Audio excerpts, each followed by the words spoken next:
Okay, so today we're going to do a lesson, Rationals Part 1. Tomorrow we'll do Rationals Part 2. You can probably tell this by the sheer amount of notes for those of you who printed them off. Like there's quite a bit here. This is going to be a big, major topic of what we're covering. So let's start with our definition. A rational should be written as A over B. That's what defines it as being rational. If it is a fraction, or at least can be written as a fraction, it's rational. So, at some point, if you guys heard some of these other words like natural numbers, integers, just to review, natural numbers are basically their whole numbers. 1, 2, 3, 4, 5, 6. Integers, well now you can have -1, -2, -3. A rational number, it's a fraction. 0.5 is rational because it's 0.5 is a half. 0.33333 repeating is 1 over 3. There are some numbers that are considered irrational. The most common one is pi. Pi is 3.14159, blah, blah, blah. And as try as you may, you really can't write it as a fraction. Actually, some people would argue you can, but this isn't going to count. You can't write it as pi over 1. That's not really what we're looking for here. So, but like for example, 0.5, I can write it as 1 over 2. So, long story short, today, we're working with fractions. We have to be comfortable with this concept. So, next slide basically talks about the same thing. You have to have two numbers divided by each other. There is one more little thing we should point out though. The bottom number cannot be equal to 0. Just a basic rule you probably learned at some point in your life. You cannot divide by 0. Kind of like with the quadratic formula. This would be the answer, there is no answer. If I asked you to do 2 divided by 0, the answer is, it's not 0, the answer is not nothing. The answer is, we can't do that. In a similar way, the quadratic formula could give you 8 plus or minus the square root of -7 over 2. It's very similar. The answer is, this is not mathematically valid. This is also not mathematically valid. But we're not going to work just with numbers. We need to help work with your ability to work with expressions and variables and equations. So more definitions of words here. You guys know the words numerator and denominator? Fancy math words for top of fraction, bottom of fraction. And so long as you know the words, that's all you need. We're going to deal now with things that have x's in them. That's fractions.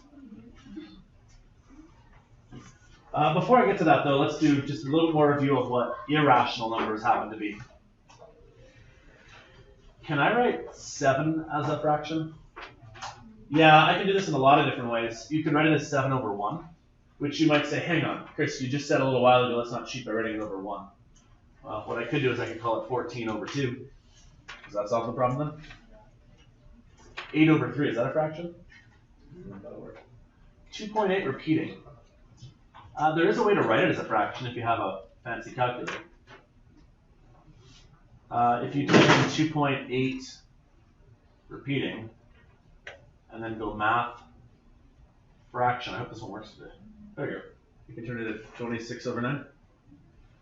There's actually a way to learn how to do that using calculus, but we're not ready for that yet, obviously. But you can actually use calculus to turn this number into a fraction. But long story short, if it can turn into a fraction, it's rational.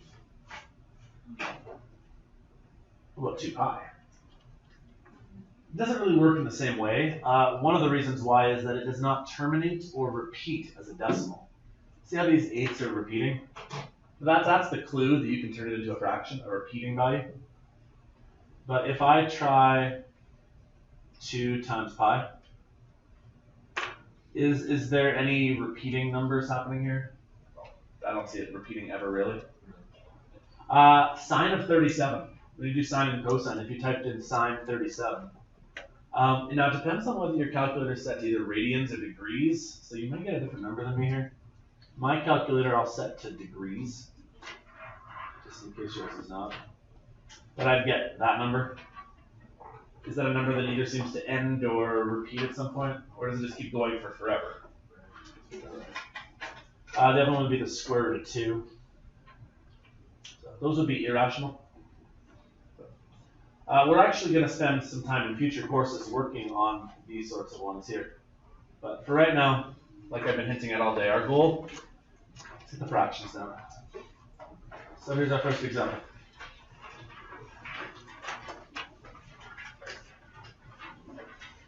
One of the things you should have learned back in the day, one of those basic building blocks of our Jenga tower is, can you take 9 over 12 and simplify the fraction?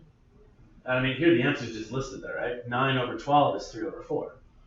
What you probably would have learned is to say like 9 divides by 3 and 12 divides by 3. It's kind of backwards, so let's write it like this. This is smarter. 9 can divide by 3. 12 can divide by 3. 9 over 3, 3. 12 over 3. You guys know this, right? Well, can we do the same thing if there's letters? The same logic should apply, right? We should be able to do some sort of canceling in the same way. So let's talk through what this means. What does m to the 3 really mean? Well, it means m cubed. But like if I had to write it out like in the lowest terms you could, wouldn't m to the 3 really mean m times m times m? That's what m to the 3rd means, right? 3 consecutive m's multiplied by each other. M to the t. So what about the bottom of the fraction? M squared means you'd have m and m, and then t, t, t, t.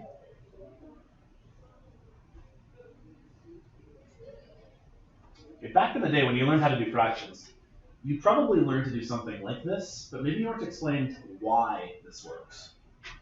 So before I do any more with this side over here, I'm going to hop back over to this side here and show you why this works. 9 is really 3 times 3. 12 is really 3 times 4.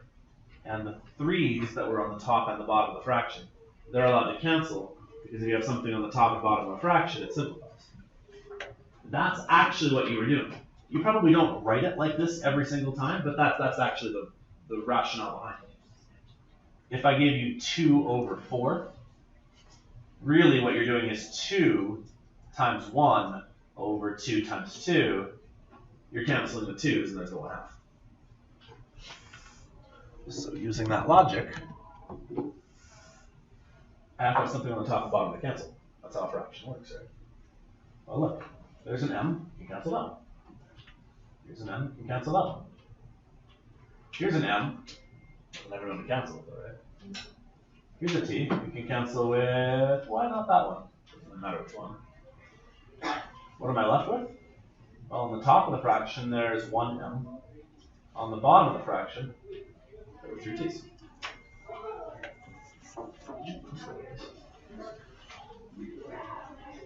Does this look familiar? It hopefully should look a little familiar, because it's actually what I'm doing right now with my kids in Math 10. This is something that you would have covered last year at some point.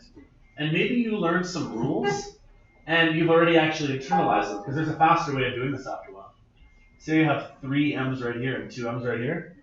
The rule is you just subtract them and say 3 minus 2 means there's 1. And then here, you've got 1 on the top and 4 on the bottom. And so you kind of subtracting it and say, well, there's 4 here minus 1 there means there's 3 left over. So you probably already might even have internalized those rules, but this is the rationale. If it's on the top and on the bottom, you can cancel. So let's try some more. Let's do this the long method, though. I want to really internalize the concept that it has to be on the top and bottom for canceling. 18. I'm actually going to leave it as an 18.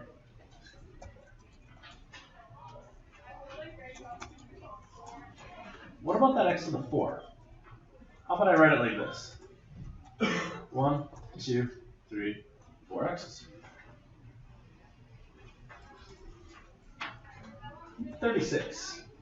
What could 36 be written as? As like 2 factors. I mean, you could write it as 1 by 36. 6 and 6, but 6 and 6 doesn't actually officially cancel anything. What if I wrote it as 18 times 2? Now, granted, I think most of you already kind of figured this part out in your head, because what's going to happen is the 18s are going to cancel, and you're going to have a 2 on the bottom of the fraction. But I really want to reinforce the top-bottom canceling idea today. We've also got 7 x's. 1, 2, 3, 4, 5, 6. 7. So same thing applies. 1, 2, 3, 4 of them cancel. What's left? On the bottom, definitely 2x to the 3. What about on the top? Not nothing, 1. Because, you know how I wrote this as 18 times 2? I could have wrote this as 18 times 1. So there's actually a 1 left over. Make sure you don't ignore that, because it makes it quite a bit of a difference. I bet you a lot of you, though, you probably didn't need to write it out quite in that detail there, because you probably could look at it and go, 18 and 36. Hang on, they divide by each other, it leaves it 2. 36 is the bigger number, so put the 2 on the bottom. And then you look at 4 and 7 and say, well, there's 3 more x's on the bottom. 7 minus 4 is 3. So I don't need you guys to write this out, I just want to make sure it's clear why it works. Because that's going to be a lot different in this next example here. Here, we've got a monomial, just a single term over a monomial. But here, we've got 2 terms like this. So, I've been pointing out all day today that there's the 2 F words of math. The top of this fraction, that's one of the F words. We also need to practice our factor. So, can you factor the top of this guy right here? What would it factor to? Well, there's a 3y in both of them. It's going to leave you with 1 minus 3y.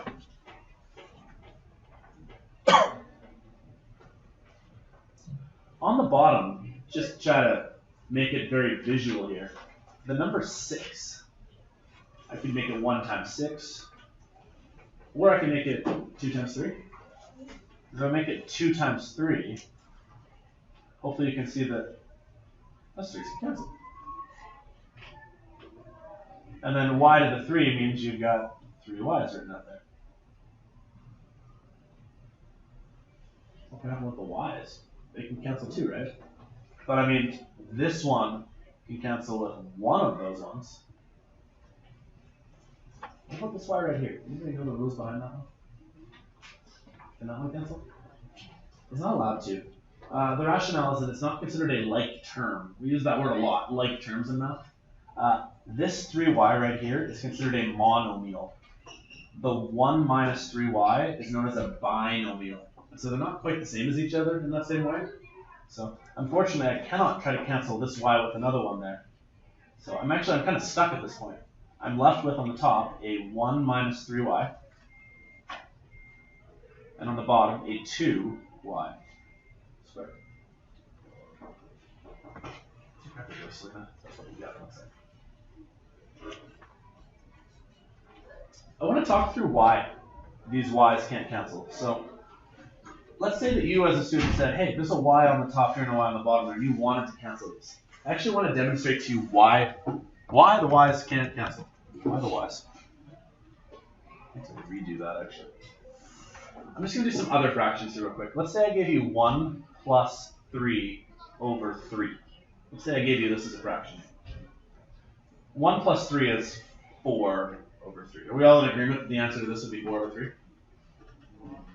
If I tried canceling this 3 and that 3, what would be left on this side would be 1.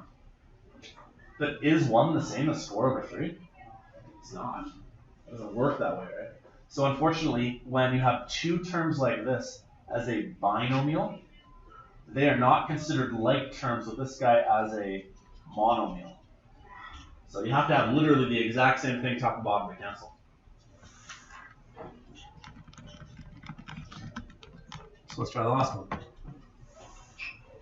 This is a binomial, 2 terms. This down here is also a binomial, 2 terms. And I have a typo in this one. Can we make this m to the 3? Every year I have to change that. So make it m to the 3. Are these binomials the exact same as each other? They're not. So can I cancel them? But I can factor, hence the, like I said, the F words today. What's in common between 6 and 8? 2. And an m, I think, right? It'll leave you with 3m minus y.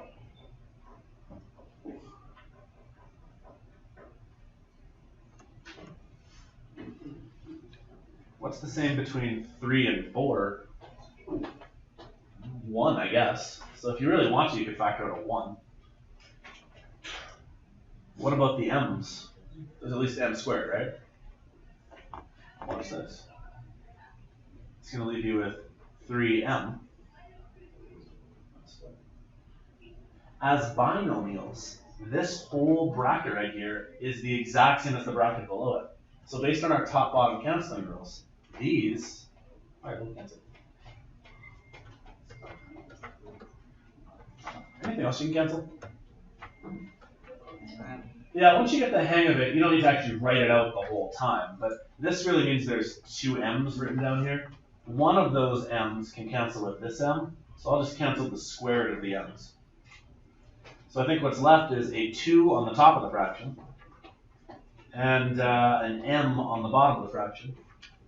We could write a 1 next to it if we really wanted to, but that doesn't change much.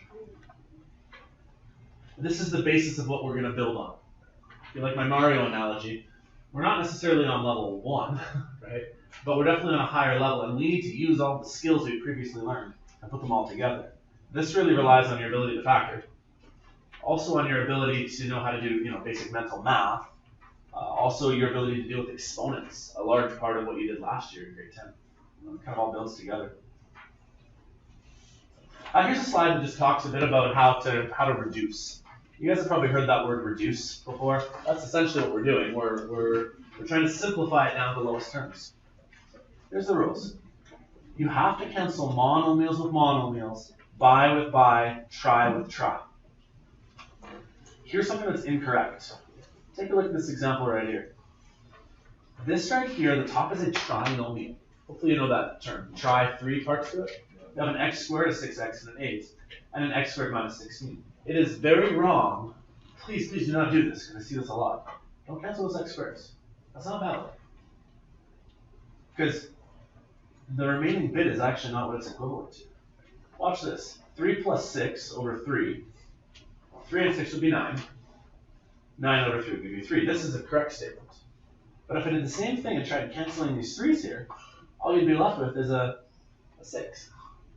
Well, that's not right, because 3 and 6 is 9 over 3 is 3.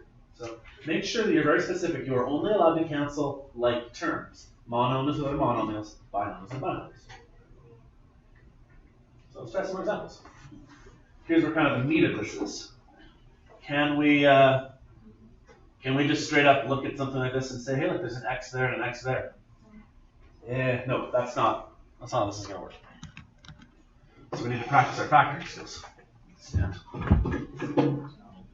What can we factor on the top? 3. We'll use that. 3, it'll give you an x minus 2, right? It's at this point where putting the 2 f words together really becomes frustrating. Ooh, third f word. This is not an easy factor, is it? Like, you need to know the method of how to factor this bit. We need numbers that add and multiply. Again, if that's not a skill that you're really good at, we need to work on that, because it's just going to hamper you the rest of the way through. Add to give 1 times to give minus 20.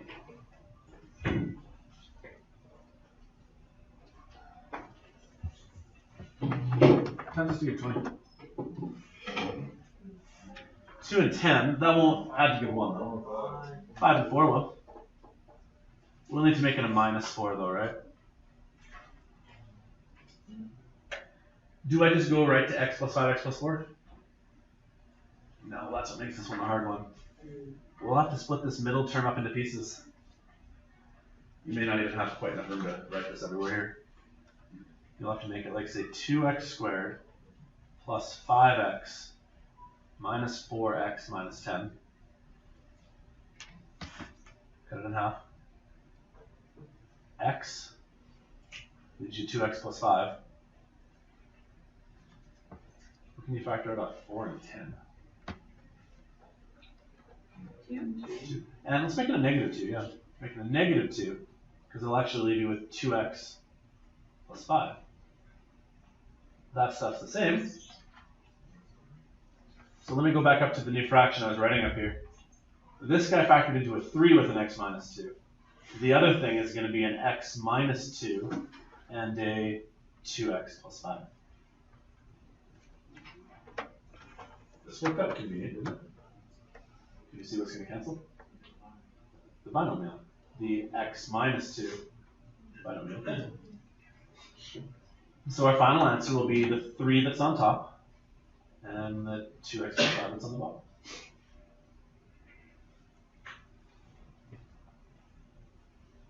You can see what my analogy for the class fits though, right? If you don't really have a good grasp on all the previous skills, it's not going to get any better. And I'm not meaning to tell you, the opposite. I don't want you to quit. But we got some work to do if factoring is still an issue, right? I'll work with you, but you probably need to start spending every focus time in here. You know, take those journals that I've given you and do some repetition, do some practice. Because that's all we're going to be doing for a while here is just practicing those factoring skills. What about this next one? Anything you can factor? Can you factor anything out of a 1 and a minus x? A 1, I guess. Well, let's just write it again over here. 1 minus x. What about x squared minus 1? What's it called when it has something like that? It's a name for it. Good, yeah, difference of squares, yeah. So if you recognize it and you know it, you'll hopefully see this. It's x plus 1, x minus 1. X square roots to x and 1 square roots to 1. Okay. Here's the issue though. Is anything actually the same? It's close. Here you have a positive 1 and a negative x. Here you have a x and a negative 1. They're not officially the same. But I've actually put this example on here to show you a nifty little trick. You know how I mentioned a little while back here that I could maybe out of this thing right here, I could factor out a 1? It's a really clever trick. I'm going to factor out a negative 1. Watch this.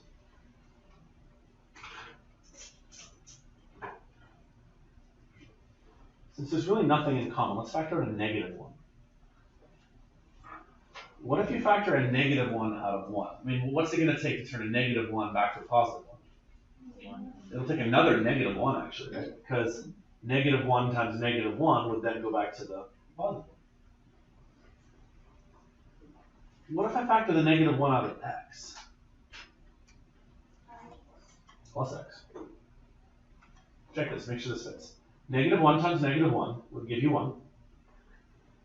Negative 1 times x would give you negative x. I've actually factored out a negative 1. Now let's recheck this. Here we have a positive x and a negative 1. Now I know this is in a different order, but here we have a positive x and a negative 1. Are they the same binomial? Yeah, they are actually. So now they can cancel. So I threw this slide in here to illustrate a point. Sometimes it does not look like they can cancel because they're like backwards of each other.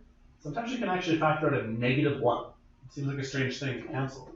And what you'll be left with then is a negative 1 that you factored out. Then the rest of it cancels. The x plus 1 did cancel, obviously. It's kind of a clever trick. Did you guys catch that? We'll do one more. Let's say that you had x minus 6 and 6 minus x. They're oh so similar. But watch the signs just to make sure. Here there's a positive x, there's a negative x. Here there's a minus 6, here there's a positive 6. What we would do is we'd factor in a negative sign, and maybe make it like, say, negative. And then to factor the negative out of x, you'd actually have to have negative x, because the negative would make that back to a positive. And if you factor the negative out of the 6, it just leaves you with plus 6. If you were to refoil this, you'd get back to here. But now watch, are these things the same? A negative x and a negative x, a plus 6 and a plus 6. So it's a nifty little trick that you may come across.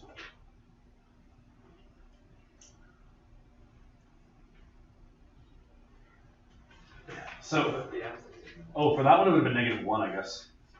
Right? Because what would have happened is this would have canceled, that would have canceled, and that's like a negative 1 sitting there. Sorry, I just did that one to illustrate how you would make them cancel. Chances are there's going to be other stuff still left over. Yeah. Okay, so here's where we're going to put this together now.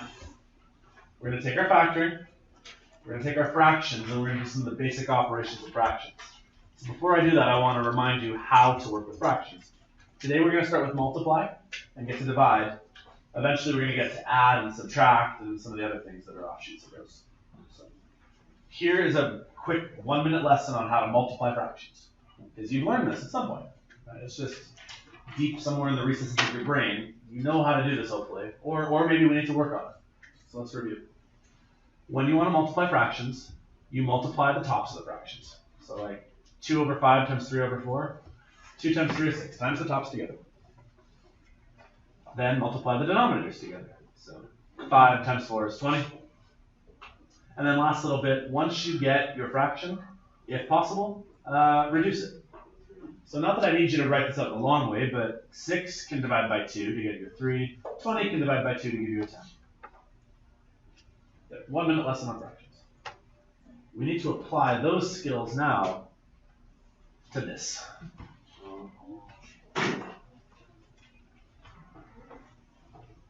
You know how to hop over turtles.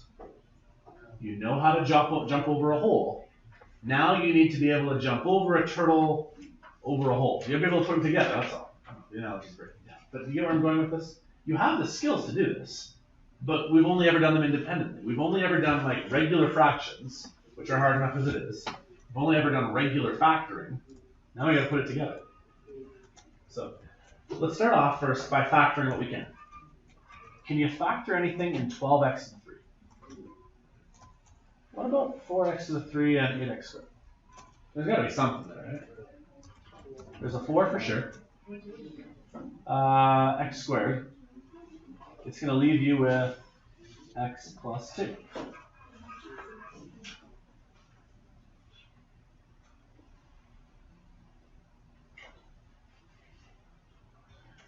What about this guy down here? We can factor something there, right? So I don't want to take too long on this factoring section, but hopefully you recognize there's a 3x in both of those. Lo and behold, there is a x plus 2. Okay, let's work on our fraction skills then. So I've just done all the factoring bits of it. The multiply sign in between means that we take the tops and multiply them by each other. We take the bottoms and we multiply them by each other. So here's what we really have. We're going to take 12 and times by 4. That's 40. Anybody know how to take x to the 3 and times by x squared? X to the what? You're right, 5, yeah. This is 3 x's. This means there's 2 more. You have x to the 5. Okay. Why did I put these ones together? Why was that allowed? They are, sure, that'll work. I was going to go for like terms, but that's still correct, right? They are like terms because they're monomials of each other, right? So x to the 3, x to the 2, you can't put them together as monomials. But this binomial over here of x plus 2, it's just going to have to sit there. On the bottom of the fraction, what can go together? The 3 and the 5 can. Because really, this 3 and this 5 are both on the bottom of the fraction. We do have to multiply them, though, by each other, right? So 3 times 5 is 15. There's just a single x sitting there. And then we have x plus 2. Writing it like this, hopefully you can kind of start to visualize. I got stuff on the top and the bottom that can cancel. Right off the bat, that binomial of x plus 2, let's go. 5x is on top. 1 on the bottom. Get 4 options. And then for numbers, 48 and 15, I just got to figure out whether there's something that can work there. 48 divided by 2, but 15 doesn't. 48 divided by 3? Yeah. 16. 16. So if I divide this by 3, I get 16. If I divide this by 3, I get 5. I think that's as good as we can get because 5 is prime. So here's our final answer. The advice I would need to give, by the way, you need to take really good care when you're writing your work because you can imagine that if you're messy, you're going to lose track of things. I think what I've got on the top is a 16. This x now went to the 4. It used to be the 5, but now it's to the 4. And on the bottom, this one canceled, that one reduced down to a 5. That's our final answer.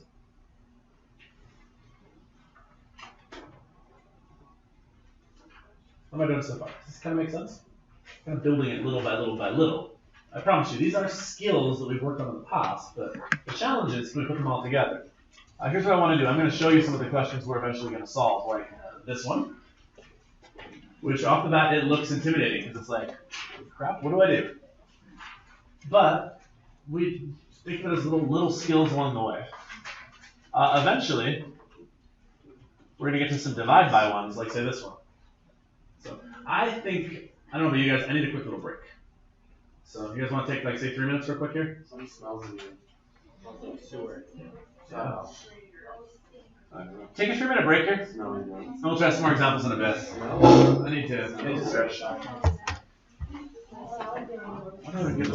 last one, you could have on the top factor of 3x and I counted it over way too, right? Yeah. My hope is just to show them how to break it down and just very like systematic, very methodical. Because the kids who figure out some shortcuts, they'll be like, oh look, I can pull this off. Yes. So, but yeah. What's that? Was this the bronze medal?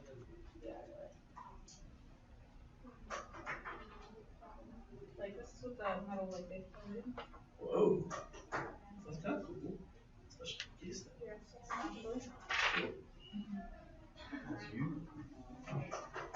That's awesome. Bronze medal. Rugby at the Olympics was super cool. Nice. It was really fun watching the Olympic rugby. Like I enjoyed it. It's probably my favorite thing to watch, perhaps. It's just fast paced. That was the sevens, right? That Yeah. won the, She joined in because we were with the Euroball practice, so she joined in like what about last 45 minutes. She's so humble. She's what? She's really humble about it. Let's go. Yeah, her brother too. He's not an arrogant guy. He went to the Olympics too. He was a shot put or something. A hammer thrower, I think, too. Yeah, like those sorts of things, right? I don't know if he made it this year for that, but I saw him practicing in the gym once. He had a hammer is all wrapped in all this cloth and all. So that when he hit the floor, it didn't bust things. And Oh yeah. Oh, I need to stand up. I can't sit anymore today. Oh God. Untangle the cord though.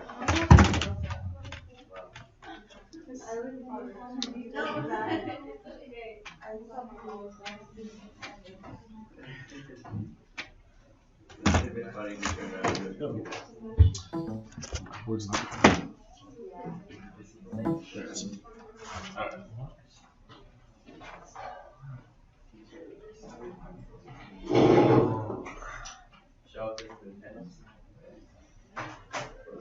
This? Yeah.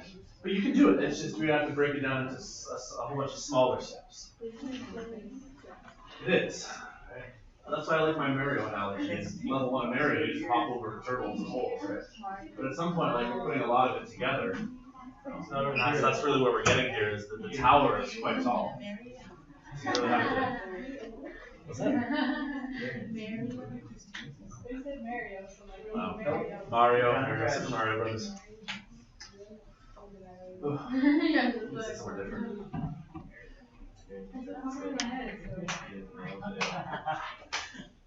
Okay, let's try this next example then. I promise you, you guys have the skills to do this. We just need to take it little by little. So, think of our first F word. Can you factor?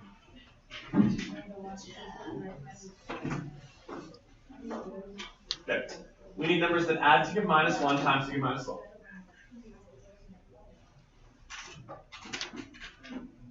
And hopefully after a while you get a little faster at this and you can just look at it and go, okay, what times is to give minus 12? 1 and 12. 6 and 2. Okay, it's got to be a 3 and 4 combo. You just got to get the minus sign in the right spot. We need there to be more negative x's than positive x's. So it needs to be a negative 4 with a positive 1. And truthfully, at some point, hopefully you're getting better enough at factoring that you don't even write it out anymore. You just go directly from here to here. Now, if you're not at that point yet, that's fine. It just means we got to put some work onto it. That's all. about x squared minus 9? Hopefully you just recognize it after a while. It's a difference of squares. The way you recognize it is there's a minus sign, hence the term difference. It's a squares because both of these terms are square rootable, and 9 square roots to 3.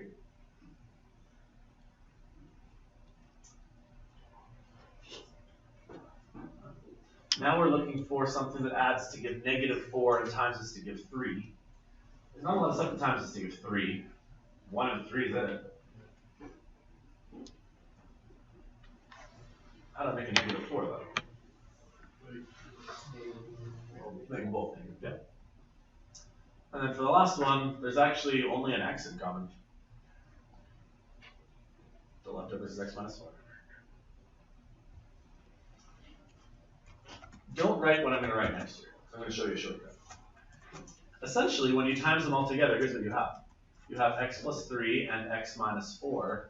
That's a minus 4. Directly next to the x minus 1 and the x minus 3. And on the bottom, you have the x plus 3 times by the x minus 3 times by the x times by the x minus 4. But I don't really see much value in just rewriting it again, because you can probably see where things are going to start to cancel. Here there's an x plus 3. There's an x plus 3. Here's an x minus 4. Here's an x minus 4. I know they weren't originally in the same fraction, but one is on the top, one is on the bottom. So even though they weren't originally in the same fraction, that's still good. Here's an x minus 3 and an x minus 3. Again, they weren't originally in the same fraction, but they're going to be in a step. So I don't see much purpose in writing them all in one big fraction, because they were going to be in it. So our final answer is x minus 1 over x. Then you can cancel the two x's, and your final answer is minus 1. Somebody stop me. Can I do that canceling of x's then? No. Ain't good.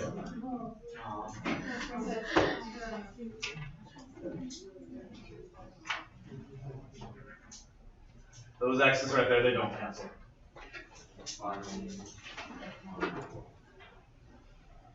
Ultimately, this one isn't really all that bad. It looks intimidating at first, right? But all you have to be really good at is, can you factor? And you know how to deal with fractions. And for right now, all you have to be able to do is just if it's on the top and bottom of a fraction, it cancels. Okay, well, this sure looks more challenging. So before I do this question here, I actually want to talk about the next slide. So skip this example right here. Well, you guys flip over. I'm going to leave it on this one right here. The big twist here that probably intimidates most of you is there are some negative exponents. Yeah. So I need to review rules of negative exponents, which at some point you've learned these. Here are some of the rules of exponents. If you ever have an exponent of a 1/2, it is a square root. If you have an exponent of a 1/3, it is a cubed root. The exponent of a 1/4 is a 4th root, and so on. If you have an exponent of a 1/7, it would be a 7th root. It's a rule that at some point you might have learned, hopefully. That's actually not the one I care about right now. I just wanted to point out these two usually go together. There's another rule, though, about negatives. If you have n to the minus 1, it's known as 1 over n. N to the minus 2, 1 over n squared. N to the minus 3 is 1 over n to the 3rd. N to the minus 7 then would be 1 over n to the 7. Long story short, whenever you see a negative exponent, it takes whatever is being exponentized, it takes the base, puts it on the bottom, that's all. So we go back to this one right here. Because what usually intimidates most kids is this minus 1 and this minus 2. What the minus 1 does to this equation here, it takes this whole x minus 5 and just puts it on the bottom. That's all. It's not that intimidating. What is this x plus 1 to the minus 2 going to do then? The minus 2 means it's on the bottom. The 2 means there's 2 of them on the bottom. So if I want to get rid of this guy right here, I'm going to put an x plus 1 on the bottom. Twice, that's all. it's actually not as intimidating as you think. A negative exponent just means throw it on the bottom of the fraction. A negative exponent squared just means put it on the bottom of the fraction twice. That's all. Okay, let's talk through where we're at this point here. Could you FOIL this stuff right here? Sure, you could. And I'll say this a lot. That's not wrong. It's not helpful though, because we want things factored. So even though you could FOIL some of this stuff right here, it wouldn't necessarily be wrong mathematically, but it won't help us at all. So we actually want to make everything get to a form where it's factors.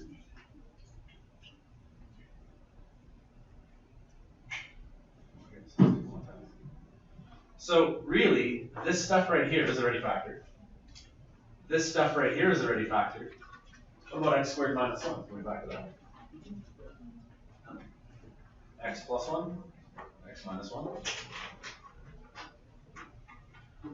This guy here, we need numbers that add to give minus 4 times to give minus 5. Well, the only things that multiply to give 5 are 1 and 5. I mean, positives and negatives in between, right? So, minus 5 and plus 1. Honestly, once we work through it little by little, it's nowhere near as intimidating as it originally looks. This minus 5 just went to the bottom. This x plus 1 just went on the bottom twice. This guy right here FOILed into 2 terms. And this guy right here FOILed into 2 terms. If you find something on the top and on the bottom that's exactly the same, cancel. So, like for example, these x minus 5s. There we are. Anybody see anything else?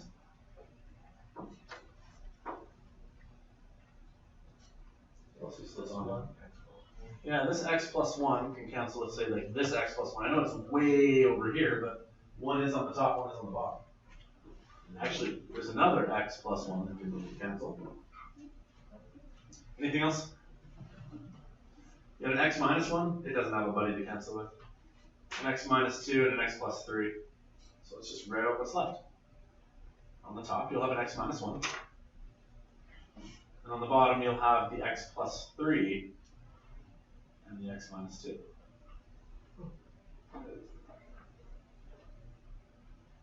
Guys, that really super intimidating question, I used 1 line of work to answer it. Really, right?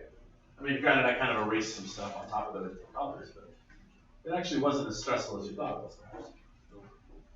One more thought here. You could try FOILing out the bottom.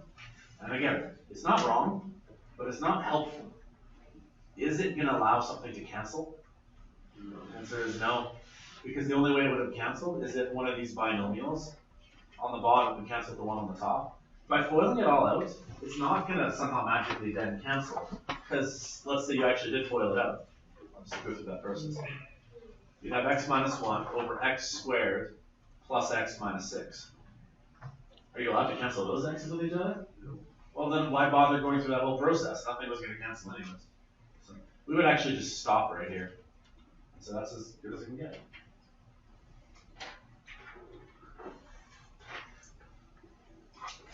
Okay. The last thing we're going to talk about today then is what do you do about divided by signs? So you also need to know how to divide fractions. So before I get to this slide here, let's jump ahead to the one after it.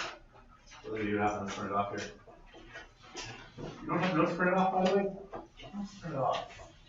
When I fly through these things, there's no way you can write it all down.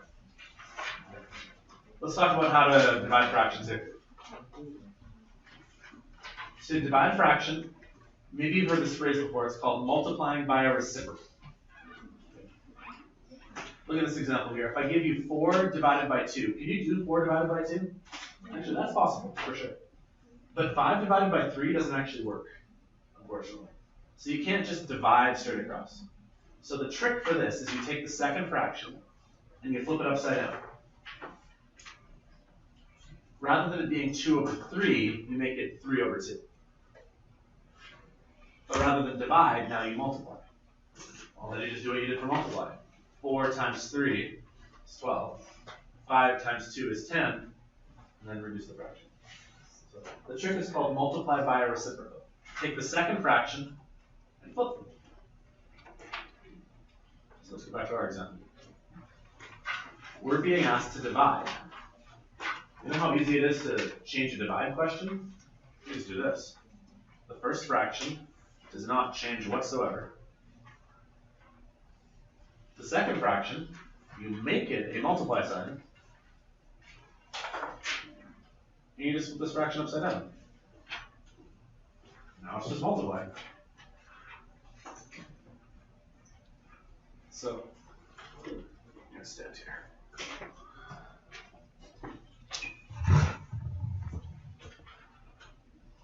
So you ever see a divide by sign?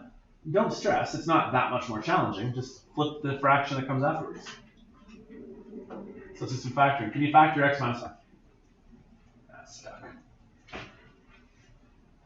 Can you factor 3x squared minus 9x? There's a 3 in common, and an x in common.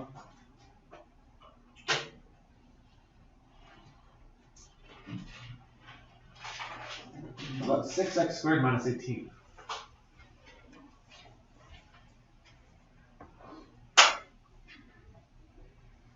There's a 6 in common. That leaves you with x squared minus 3, actually. I've actually made this one very purposeful to try to illustrate a point. I'm going to attempt to cancel a few things, and then you tell me why it's not right. There's a 5 here and a 5 here. Yeah, this is just the number 5, a monomial. That's an x minus 5. That's no good. Here I have an x minus 3 and an x squared minus 3. Yeah, they're not exactly the same, are they? One's x squared, one's x. There is actually only one thing that can cancel. It's subtle, it's very small. Let's see what it is. Yeah, this 6 right here is a monomial of a 6. This 3x right here, I'll ignore the x, but it's still a monomial right here. This 3 and this 6 can cancel. Give me a 2. And that's actually the only thing that cancels. I need you guys to be aware that not everything is just going to magically have everything canceled down. It doesn't always work that way. So that's actually it. That's all I can cancel. So the last thing I want to show you then is conventional order. Conventional order would be to start with any monomials you have. So I start with the 2. Usually then we go with, like, say, the lowest exponents. So I'd probably put the x minus 5 next. And then maybe the x squared minus 3. Probably do something like that, perhaps. We're going like from 1 term to 2 terms to 2 terms, but now it's a little bit higher up. That's probably conventional. And then for the next one, we'd probably put the 5 and the x first, being our monomials. And then put our x minus 3. That's probably how we go about writing it. But nothing cancels. There's nothing left to cancel.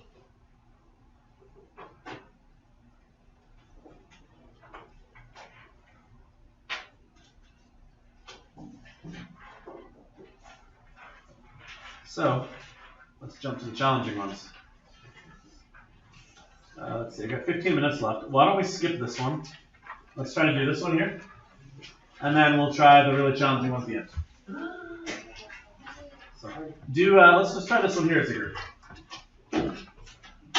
Right off the bat, there's a divide by sign. Don't stress. Oops. Don't knock over your water bottle. How do you deal with the divide by sign? The second fraction. If it's okay with you guys, I'm actually going to do that while I factor. I'm going to do 2 steps in one. So, x to the 3 and x to the 2, we can factor that. I'll factor in an x squared and make it x plus 1. But right up here, what used to be the top of the fraction right here is x squared and x. You can factor out an x, and then we'll leave you with x plus 1. But rather than writing that on the top, I'll write it on the bottom. So I'll factor out an x and leave x plus 1. This is now looking at the bottom. 20x and 10 has a 10 in common. It's not coming to the top though. And you'd be left with 2x minus 1. you multiply. Basic rule of fractions. It's on the top and the bottom, you can cancel. What's on the top and the bottom you can cancel? For sure the x plus 1s, right? That's the obvious one, right? But there's more. There's an x squared and an x. So essentially we'll cancel the squared of this one and the x of that one. There's one more thing that can reduce. It can't fully start to cancel, but our numbers of 10 and 16, you can divide both by 2. So if you did that, this would give you a 5 and an 8. All right, let's put it together. I would say, again, standard convention would be to start with your monomials. So on the top, we have a 5 and an x. That can come together as a monomial. Then our binomial that's left would be the 2x minus 1. And on the bottom, actually, the only thing left whatsoever is the number 8.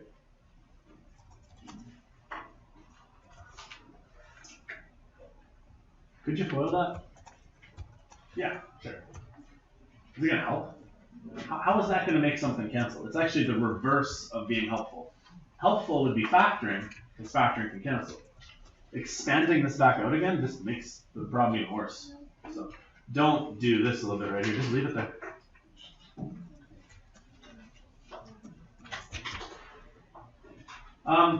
Before we do our last example and then we take off here, let me talk to you about the roadmap and see where we're going here. Our goal is to do all our algebra skills, right? And so obviously we're focusing on fractions today. Today we're going to do multiplying and dividing. Tomorrow we're going to talk about adding and subtracting. Okay, so tomorrow just builds on this. So we are at kind of a natural breaking point after we do our last example. Okay, so really you got to think of these two lessons as just being one big lesson shoved together. Next week we have to bring it back to algebra though. The goal of algebra is to solve for x. Can I solve this yet?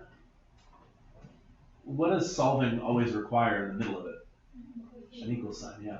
And so eventually, I'm starting to build layer by layer to the point where we can actually use the skills we're doing here in order to eventually solve this. Where we might have, like, say, 5x bracket 2x minus 1 over 8 might equal 12x over x minus 2. And eventually, we're going to try to solve this thing and tell us what x is equal to. Granted, we're not ready to jump right into that yet, but eventually that's our goal, is to actually put an equal sign in the middle of it.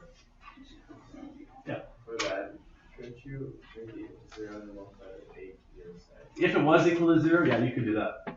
It may not be equal to 0 necessarily though, right? But if it was, yeah.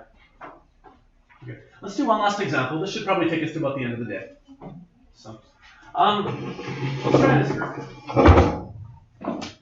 So let's work through each of these individual. I mean, as you look at this, there's a lot here that's intimidating, perhaps, right? There again, it's given that I don't want to do this symbol. But let's just take it little by little. The first challenge for most people is probably there's a -1 sign right here, right? But we've learned what -1 exponents do. Yes. Just take this x minus 7, and it goes on the bottom of the fraction. There. That solves one issue. You can hop over a turtle. One skill down. You're probably also intimidated by the divide by sign. It's not always fun. How do you fix the divide by sign? Flip the fraction. Well, now you have the ability to pick up that turtle and throw it at some Goombas. So why don't I write it like this then? X squared minus 6x minus 7 is going to be over top of x plus 7 and x minus 7. And rather than dividing these, let's multiply by x squared plus 7x and x squared plus 8x plus 7. So little by little, it's not quite as intimidating anymore. Took the 1 down to the bottom. Took the second fraction. Should I FOIL that together? It's not helpful. It's not wrong, but it's not going to help us achieve our goal of simplifying. So it's actually the one thing that is factored. So I'd like to factor everything else, including, or everything else up to that one. Let's factor this one here. We need numbers that add to give -6 times to give -7. Please excuse the interruption. Can the following students please come to the office for important messages? Marie and Jacob Williams, Gina Smolley, Erica Yellowhorn. That was Marie and Jacob Williams, Gina Smolley, and Erica Yellowhorn. Please come to the office for important messages. Ideally, at some point, either already or in the near future, hopefully you'll be able to do what I just did there. We're going to look at most of these things and go, I just can factor them directly into whatever they're supposed to factor to. If that's not a skill that you're great at, we should work on it because you're going to need to do it a lot. So hopefully you can find out this is a -7 and a 1, an x and an x plus 7, x plus 7, x plus 1. The most challenging ones are the ones where there's like a 2 in front. Those are the ones that you usually can't just look at directly. Okay, last step. It's on the top and bottom. Cancel. I'm going to cancel the crayon. Here there's an x minus 7 and an x minus 7. Here there's an x plus 7. I have a choice actually. I could cancel this one or that one. Can I cancel both of them though? I gotta choose one or the other, okay? So I'll choose this one. There's an x plus 1 and an x plus 1. And I think it's all that's left. So this big crazy thing that looked really intimidating, actually when we're done, it is actually just x over x plus 7. That's what's easy. Don't cancel the x's, by the way. Because one's a monoline, one's a binomial.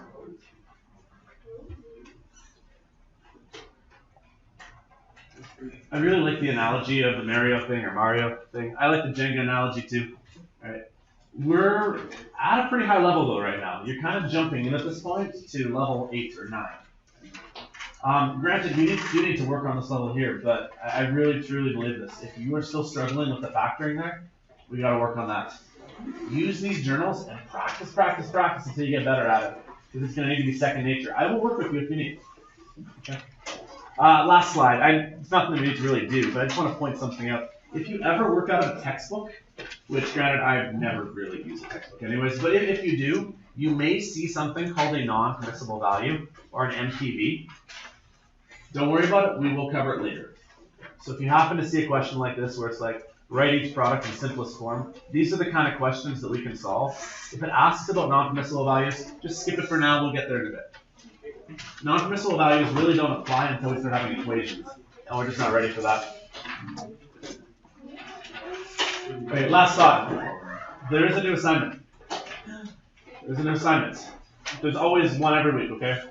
So it is a little shorter than it normally would be, because I know that this week's a little bit shorter than normal.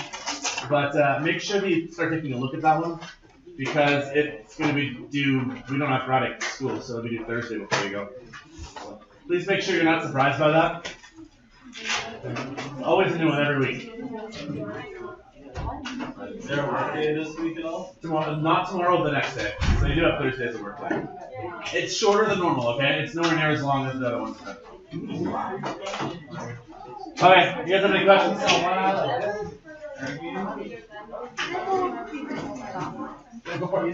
Okay. As long as I got your form, I guess you guys can take off. If I don't have your form, can I get your form soon so that all the... Oh, I have one thing. Liar. What was that? Oh, just go grab it then. That was pretty funny.